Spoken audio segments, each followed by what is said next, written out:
Hi guys, welcome to this week's edits. Obviously the round 12 game was a bit of a game of two halves. You know, it was very much a Jekyll and Hyde type performance from us. Probably played as good a football as we have in the first half. Then unfortunately we got badly beaten in contested ball, where essentially if you lose that by the amount we did in the second half, you're never going to win on the scoreboard. So we'll just go through some edits of that.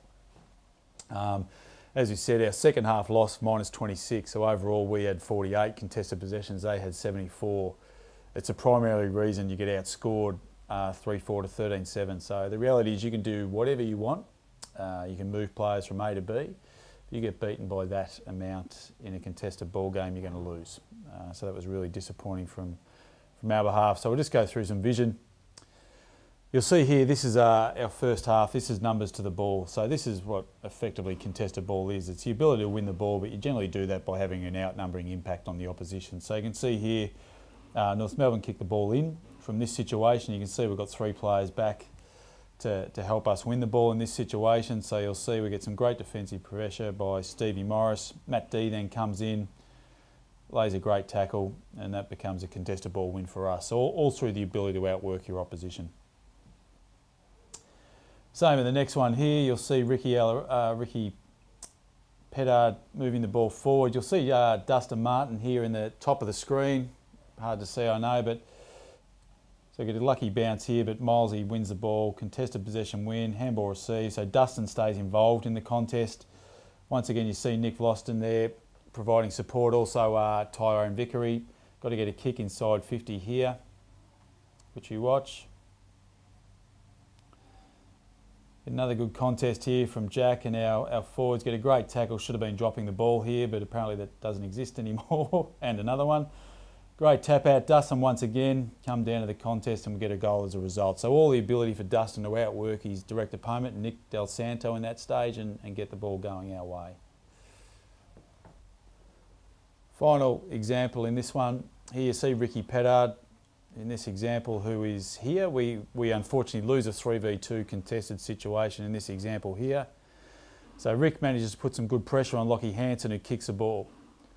Now it goes to the next contest there. You can see automatically we've got an outnumbered situation where Nick and Basher provide a great contest, get the ball moving our way. Now Ricky here is followed up from that contest and then gets involved again. So that's a work rate we're talking about, which deserted us in the second half as compared to the first. The reality is North Melbourne actually out-hunted the ball from us in that contested manner, so got some work to do in that area.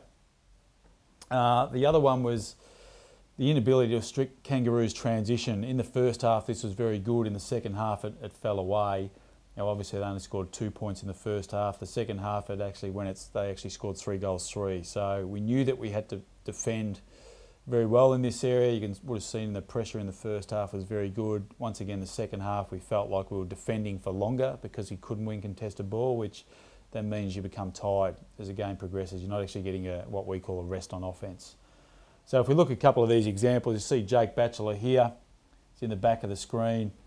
North Melbourne have the ball down in that forward pocket there. You can see Jake automatically sees a dangerous opponent in front, trades up heavily and gets a great spoil on that ball, which is a good play for us.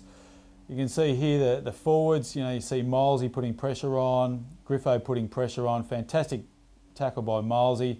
Jack gets a shot on goal, probably should have made a bit better of that opportunity there, but once again the pressure in our forward half, which is great. Great contest by Shedder there at the start. This is one where Ricky, just fantastic relentless pressure, smashes in. Lids misses a tackle, but Axel presses up. See Milesy once again puts more pressure on the contest and we get that ball out of bounds as a result. So we had some good areas there. This one here, this is from a Dustin Martin shot on goal.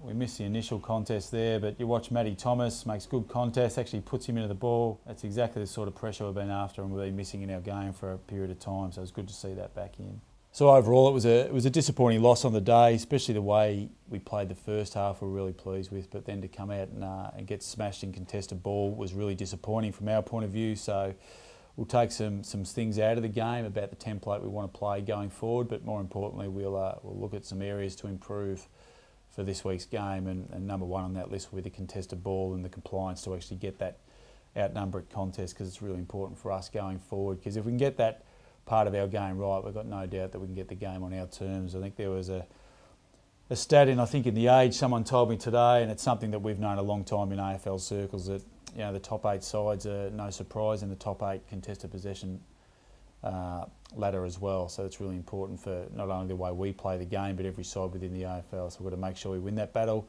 AFL number 2 last year, unfortunately AFL number 14 this year, and it's been the one reason that we haven't gone to the level we need to this year. So we've got to make sure we get that right, rectify a few things, and get the result versus Fremantle this week. We look forward to seeing you there. See you soon. Bye.